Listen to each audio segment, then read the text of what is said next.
Welcome to Critical Thinking Live, Friends of Europe's online boutique edition of speaking with key folk from world of politics, industry, civil society and experts, all interested in Europe, in terms of what matters to Europe and how Europe matters to the world. My name is Dharmendra Kanani, I'm the host for the Critical Thinking Live, and I have a real great pleasure to welcome someone who I've had conversations with over many years, especially from his first mandate when he was appointed Director General of the European Space Agency. Joseph, it's really good to have you back and to have this conversation with you, especially when the world has gone to where it has. But before we touch on that topic, it's been some time since we've spoken. We've been delivering a European Space Matters programme in partnership with you. If you were to communicate to people, what are the kind of things that stand out for you in terms of successes of the European Space Agency? No, first of all, thank you for having me. It's always a pleasure talking to you and being live here. So what stands out? What I quite often say if people ask me, what are you doing and how are you working? My answer is a very simple one. ESA delivers. We deliver success, we deliver spacecraft, we deliver rockets, we deliver data systems for Europe. And that's exactly what we're doing. Last year we had, for example, 13 launches of major spacecraft, so not copies of one spacecraft, but 13 different spacecraft. Examples are EarthCare or Hera, which is flying to an asteroid to explore how the asteroid is behaving after an impact. We have Copernicus satellites, we have Galileo satellites we launched, so quite a number of them. So this is really what we're doing as ESA. We deliver hardware, we deliver spacecraft, we deliver successes for Europe. Of course, last year, the success of last year was the inaugural flight of Ariane 6, which was a big milestone. We have been working on this for quite a number of years. The fact that it went well, that means successfully. Explain to our audience, what is Ariane 6? What does it actually do? Ariane 6, Ariane 6 is the heavy launcher of Europe. It's the same class as Falcon 9, for example. It's the highest class of launcher categories. It launches about 20 tons to low Earth orbit and is the launcher that launches big satellites, either in geostationary orbit or also in low Earth orbit. It's part of the Ariane launcher family that we built as ESA since our beginning, since 1975. This is number 6 now, so that means the 6th one. But it is a very performant one and a very sophisticated one with an extremely good accuracy in terms of orbit injection. Because if you have a very accurate orbit injection, you save a lot of fuel of a satellite in space, and therefore you extend the lifetime of a satellite because you don't need the on-orbit fuel to be used to correct the position, but you're already there on the right spot, and Ariane 6 is very famous for that. So it's greener, basically. Yeah, it's greener, but it's really your rocket is so accurate that you do not need a lot of fuel on the satellite itself, and therefore extend the lifetime. Let me take an example. James Webb Space Telescope, very well known, was launched by Ariane 5. That was the predecessor model, but similar accuracy. So precise that the lifetime of the James Webb Space Telescope, which is a NASA, ESA, Canada cooperation, has been extended from 10 years lifetime nominal to more than 20 years. Because the fuel on board can be used to do small corrections and not to put the James Webb Space Telescope into an orbit that is further away from where the rocket left it. So therefore, it's very important to have accurate So it's kind of the performance of the technology, a modern technology that's greener, but also, I suppose, the purpose of it, the end result of it is to improve satellite infrastructure. Exactly. I mean, that's why we build rockets to launch our satellites, because, of course, we are depending every single day from satellite technology. I take weather forecasting as a very good example. 60 to 70% of all data used for weather forecasting for tomorrow, for next week, is based on satellite observations. Or in other words, if you would not have satellites, your weather forecast would be pretty bad. And therefore, as you see, the weather forecast is influencing enormous amounts of sectors in the economy. Indeed. From agriculture to tourism to flights to many domains. And yes, it's essential. And this is only one example. Take navigation as another one. Take agriculture, forestry, disaster management as other examples where we have data from the Copernicus program, for example, which are used every single day by every citizen across Europe or across the world. So in a nutshell, basically you've created greater volume, greater capacity and greater technology in the time period since we last spoke. Let's move to the events of the world now. Because when we last spoke, the world was a very different place. And since January the 20th, our geopolitical terrain and context and atmosphere, if I can use that word, has changed fundamentally. How has that affected the European Space Agency? It has affected, it has affected not only the European Space Agency, it has affected all the countries in Europe, and I would even say in many countries in the world. Number one, all the countries in Europe are increasing their spending on defense to be stronger, to be more autonomous, to be more capable of defending our continent and therefore our countries. And this is certainly one of the effects that happened more recently based on geopolitical developments. In space, exactly the same, because space and defense is linked. Space is a fundamental element of security of people. Take navigation or communication as an example. And yes, you do need space technology to do that, to navigate, to communicate, but also to observe. And yes, space technology is very tightly linked. And therefore, also in space, we have seen a huge change in terms of what is needed and what we do. On one side, we keep doing, I would say, the classical domains of space, Copernicus, Galileo, space science missions like Euclid or JUICE, and we keep doing them excellently, and we are among the best in the world with these programs. On the other side, the new dimension that really came is that Europe needs to reinforce its autonomy, its independence of space technology, to be a stronger partner also for others, but also a strong partner for our own needs in terms of technologies that we require. Again, for our very own purposes of providing information to citizens, also helping to ensure security to our citizens across the board. And there, of course, it links very tightly with defense. We have a new commissioner for space and defense, Commissioner Kubilius, and that also changed, or is a signal or a sign of the times that defense and space are much more tightly linked. And yes, this has an impact on our activities as well. Okay, let's turn to that, because with the Ukraine war, we had the missive from Musk making sure there's lots of satellites and connectivity taking place in Ukraine. And I'm sure you guys were in there too. We've seen most recently the threat that he made to Pakistan, that if the war continued, he'd, create a different kind of access to satellite capabilities. And we know that we have geopolitical tensions in and around Europe. When we spoke and before, let's say in the past 4 years, the relationship between space and defense was never that clear. What we do know now, it is much clearer than any other time. And actually, one of the things that we've been advocating is that space should be the frontier for future-proofing our defense capabilities. What's your perspective, and what's the positioning of ESA as an agency for defense and security? I mean, what you say is exactly correct. What we have seen, and I can give you a number to give numbers that confirm what you say. Globally speaking, the investments in space are about 50% for defense purposes and 50% for civilian purposes, except in Europe. In Europe, the share of defense investments or defense-related investments in space is about 15%, so 15%, while globally it's about 50%.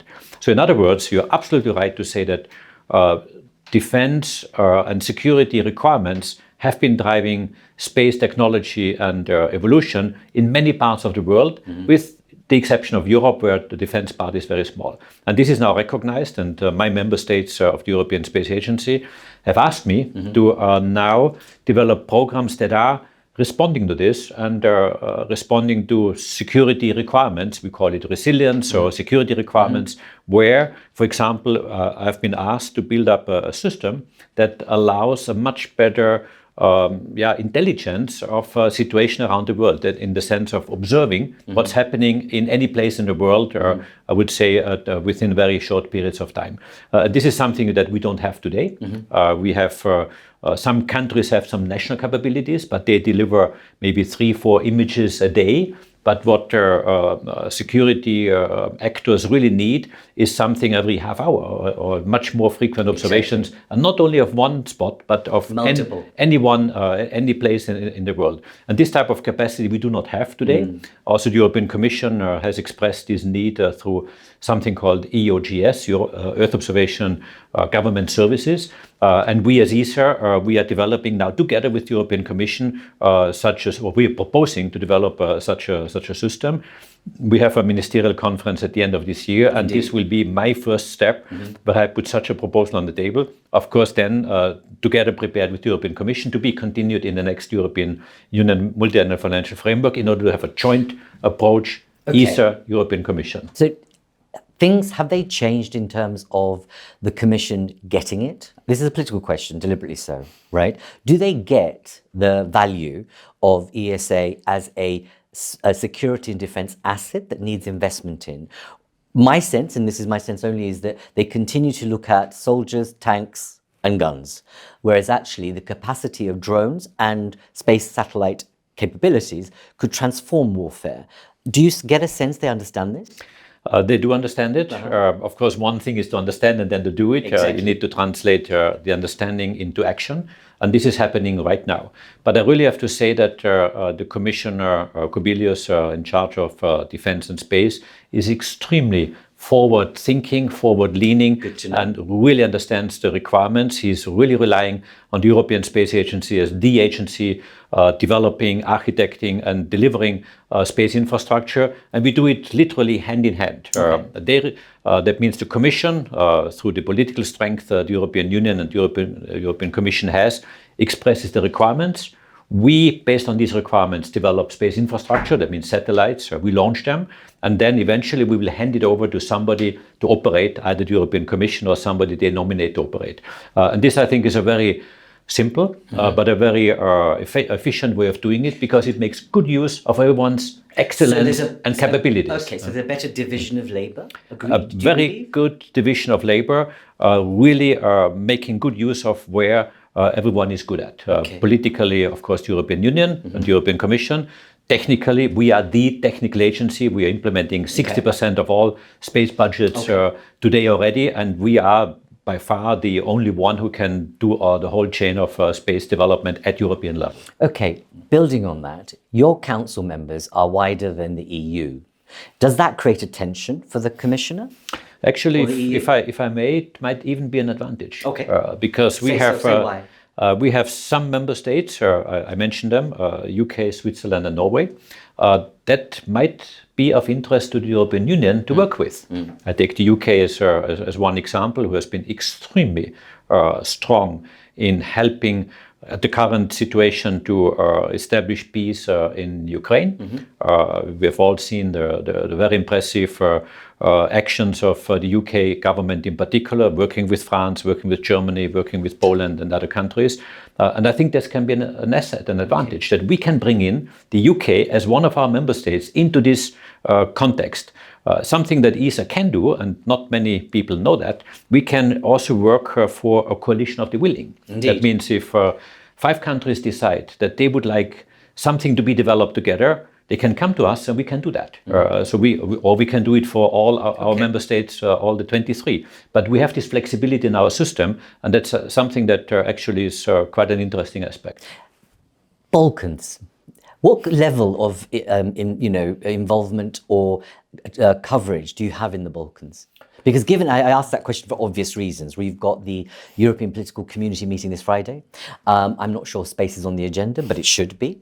And we know that in terms of the region, it provides let's say, the frontier of strength, but also defense. And if the European Union doesn't do it properly, we'll end up getting malignant actors in the Balkans doing the wrong thing. What's your kind of role if you are in the Balkans? Are you, Tay? If not, why not? I mean, the Balkans, of course, has many countries, as you know very well. Some of them are working closer with us, some of them less. But I think what is important is that space can access information of anywhere in the world, whether it's the Balkans or any other place in the world. And this is the strength of space, that you do get access or utilize space technologies regardless of where you are. And using the Balkans as one area, yes, this can be very powerful and very efficient, because there you have a technology that is available, you're used to it, and you can utilize this technology also in any place, including the Balkans. Okay, let's turn to budget matters.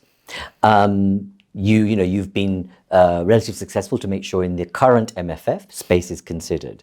We now know that the political territories change, budgets are tight, people may focus their defence spending on non-space stuff, which would be myopic and short-sighted in my view.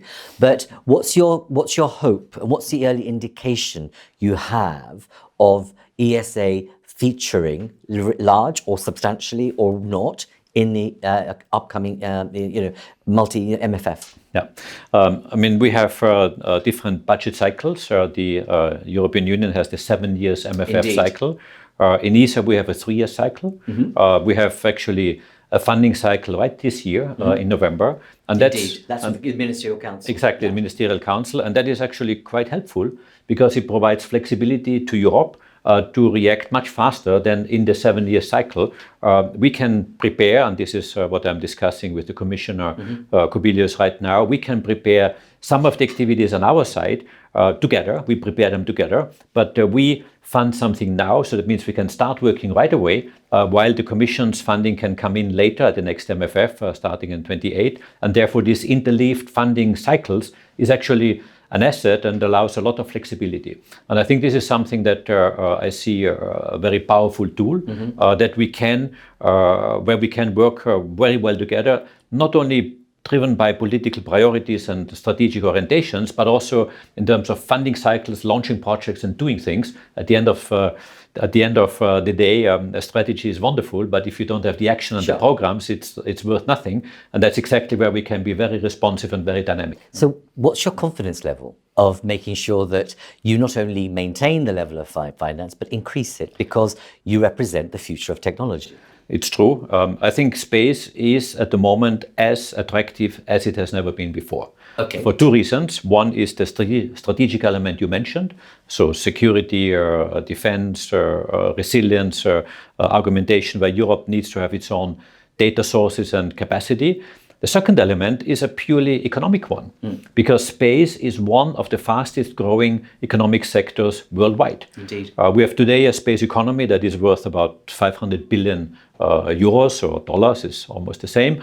And this space economy grows to 1.8 trillion in the next decade. So from 500 billion to 1.8 trillion, linearly extrapolated, makes 10% growth per year. 10% is a very fast growing sector. Not many sectors in the economy are growing at that speed. But that's global. It's not. That's global. That is global. But of course, Europe wants to have a large share of this global cake. And that's what we are trying to do, to say, look, this is such an interesting domain, economically, globally. But yes, Europe has the expertise. We have the people, we have the industry, we can do it if we invest. And that's why we need to invest, because there is a large set of opportunities coming up, and we have to participate in this because we have the capacity. So, in my words, you're cautiously optimistic about I the am budget. optimistic. I'm actually optimistic. Good. Because I see today, more than maybe the last ministerial, that member states are really seeing very clearly the need. Of course, budgets are always tight, and this is always a big discussion. And believe me, this is something that is happening every single day. But my preparations of the ministerial in November really show that the value of space is recognized. There's actually a chance that in some countries there may be some contributions to the ESA budget come from the ministers of defense, meaning that because of the security dimension that is being built up, space by nature is dual use, so that may be also a good opportunity to attract some of the non-classical space fundings. Yes, I'm really optimistic. One thing we haven't touched upon, and is related to the budget, Josef, is the fact that space could be a money saver. And what I mean by that is the predictability, or you're able to predict events, you're able to see events coming, you can see weather changes happening on a level that others might not. So you almost become a tool of prevention, or let's say preparation. Is that going to be part of your argument? It is part of my argument, absolutely. We have done, not us, but we have received estimates from, I would say, economists who have done an assessment of how much €1 invested in space is bringing back to the economy. And there we have figures. It depends a bit on the domain. Some are a bit more, some are a bit less. But on average, if you invest €1 in space, you get to the economy something between 3, 5, sometimes €7 back into the economy. Okay. And why? Okay, number one, of course, taxes are paid by the one who receives some funding. But on the other side, it is really creating new businesses and new services that have not existed before. Take the weather forecast as a good example. The weather satellites are delivering data, but you have national weather services and you have commercial weather services. Indeed. And then you have a lot of applications that use them, apps or day-to-day applications, and they are sold or they are creating value. And of course, there you create additional new services that did not exist before. That means €1 invested creates actually more euros back into the economy. Of course, through a system that means taxing, new companies, new employments, and so on. But yes, this is actually a good investment in space. So let me segue into the value asset that you represent. Right? You're optimistic about the budget situation for the moment. You've said things have changed politically in terms of being seen as a partner of value to the EU, and you can see the strength of support from member states and others. But we know in the world that we're living in at the moment, we can't take anything for granted, as we've seen since the 20th of January. How do you make sure that ESA continues to be seen as an asset for Europe and a public good for Europe? Let me put it the other way around, especially in times where the uncertainty is high, as we have it today, thanks to the geopolitical situation. There you need to make sure that you invest in your own capacity, that you have what you need.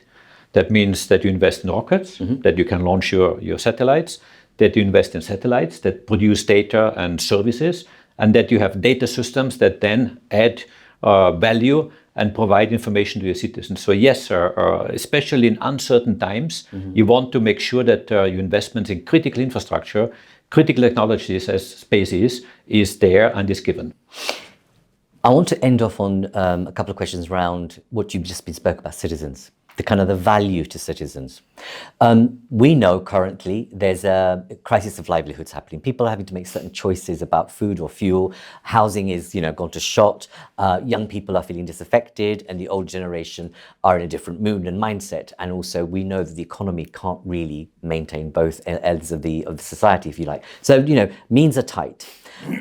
People, taxpayers in Europe, explained to the taxpayer in Europe what value space has to their lives. I mean, space has a lot of value. Let me take you through a day when you wake up. In the morning you wake up, we already talked about you look at your iPhone and you look at the weather forecast. So what is the weather today? How can I, where do I go and what do I need to do? So you need weather information. You may need it for economic information because you're planning a trip somewhere, and therefore it depends whether you go left or right to another place, depending on weather. Then you need to go by car or by a transport means, and you need navigation. So you need to find your way there. That means navigation systems based on satellites. Then you go on your way to a place and you pass by an ATM because you need money in order to buy your lunch. The ATM system only works because there's space technology that is synchronizing signals of banks across the world and therefore knows that on your bank account there is money available and you can retrieve your €100 for your lunch and so on. So the more you go into the day, you do depend on space technology. Many people don't realize how much they're using it. It's invisible, but it's there. And I think this is really what is important. But also, as I mentioned before, in pure economic terms, investing in space is attractive for economic reasons because it multiplies, because it creates new opportunities, new services, and not to forget, space has an element of inspiration. It attracts young people to STEM technologies and education, and we need engineers for different disciplines, not only in space, but also space has this capability of creating fascination for STEM technologies, Okay. which of course are creating at the end when the young kid is becoming an adult and is studying, is becoming an engineer, and he or she may again help to advance the economy. So this inspirational effect of space is also important. And I think this is something that you should not underestimate. Also, it has a small unifying element, because if you have large European space projects, take Copernicus, take Galileo, take Ariane as an example, that unifies, because a European is proud to have a space system that provides information that is just cool or is just unique, and therefore is very proud of. We have seen this very well in the United States in the 60s with the Apollo moon landings. A whole nation has been just fascinated, but also united. At a time when there was the Vietnam War, the moon landing was actually a factor to really stimulate, energize, and unite the country. And yes, space has this ability. Indeed, but the United States is different to the EU. So finally, just a couple of thoughts from you. The recent outages that we've had in Portugal and Spain, with the recent cyber hacking it brought, I think, half of London to a standstill in terms of transport of the tube. But is there a relationship between what ESA can do and that kind of issue, which fundamentally stops life for 24 hours or hours or days? There's one element, we call it cybersecurity in our language. Of course, if you are operating space infrastructure, that means satellites and rockets, you need to be very sure that your system is secure and cannot be hacked or cannot be damaged easily.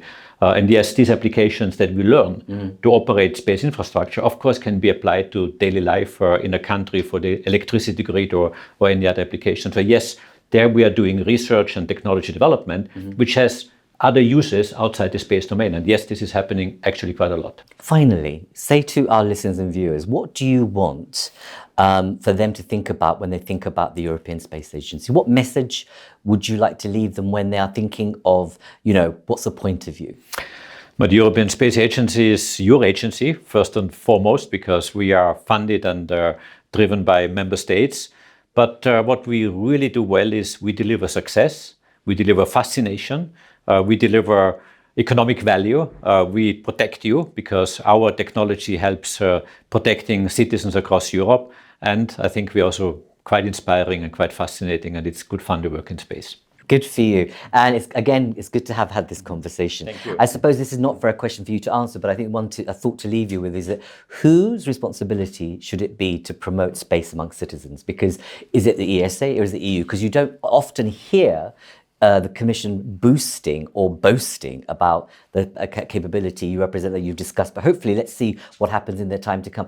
Listeners, viewers, thank you so much. I hope you found that informative, illustrative, and inspiring in parts in terms of really understanding what space means and where space is going politically, socially, and economically. Let us know what you think. What do you think of what he said? Any views, any reactions, positive, negative? Just let us know at Friends of Europe. And thank you very much for your time and energy. Thank you for your time and energy. Thank you so much. And always such a pleasure. Absolutely. And look after yourselves and see you again for the next edition. Take care. Bye-bye.